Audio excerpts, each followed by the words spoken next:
Mae hi wedi bod yn fraint ag yn bleser I mi gael y cyfle I gydweithio hefo swyddogion Parc Cenedlaethol Eryri a nifer o bartneriaethau eraill yn ystod cynhyrchu ag ymgynghori I gynhyrchu cynllun Eryri.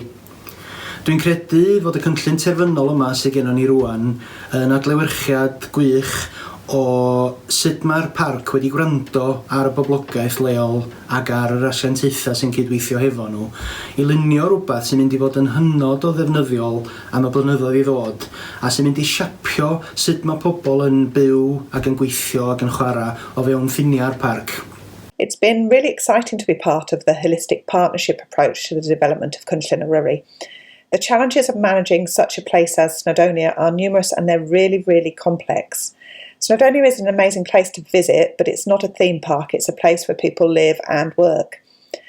It's got an amazing culture and history and a biodiverse and sensitive ecology. So the fact that Cynllun Eryri has the environment and the health and well-being of future generations at its core is so, so important. The comprehensive approach to the development of the plan and the fact that the people of Snowdonia have been able to have their say throughout the process is vital to its future success. We are proud to be partners in Cynllun Eryri. When I look back, I am really impressed with the work that's gone into getting this far. Cynllun Eryri is the result of a lot of effort, time and really sort of deep commitment to bringing stakeholders' views and needs and hopes for Snowdonia together into one living document.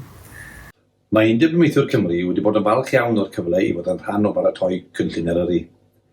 Mae'n gynllun sydd yn gosod y ffordd ymlaen yr ardal arbennig yma, gan gymryd ystyriaeth nifer o ffactorau, megis yr ymgylchedd, newid yn yr hinsawdd, ac wrth gwrs o bwysicach a dim I ni fel undeb, economi'r ardal a ffyniant busnesau amaethyddol, sydd mor bwysig I gynnal cymunedau, diwylliant, yr iaith a'r economi wledig o fewn Eryri. Rydym wedi cael nifer o gyfarfodydd bywiog gyda sawl barn gwahanol yn cael ei fynegu. Ond rydym yn gobeithio'n fawr bod y cynllun terfynol yn mynd I fod o fydd I bawb, boed I bobl sydd yn cynnal eu busnesau yn yr ardal neu yn ymwelwyr yma. Yr un neges bwysig roedd pawb yn gyfleu oedd bod angen parchu'r ardal a'i phryswrwyr. Mae Coed Cadw yn edrych ymlaen yn fawr at chwarae rhan yng Cynllun Eryri. Mae'r byd natur yn wynebu ar gyfwng a dim ond gan weithio gyda'n gilydd gallwn sicrhau bod coedwigoedd a choed y Parc Cenedlaethol yn cael ei gwarchod ei gwerthfawrogi ymhelli'r dyfodol. Rydym eisoes yn gweithio mewn partneriaeth ag eraill I amddiffyn ac adfer coedwigoedd a choed Eryri. Ond fel rhan o Cynllun Eryri, rydym yn edrych ymlaen at gyflawni llawer mwy. I've been involved in the development of the Eryri plan from the beginning alongside many stakeholders, and we've worked collaboratively to produce the plan itself. It's a very ambitious plan and I think it's been produced really well.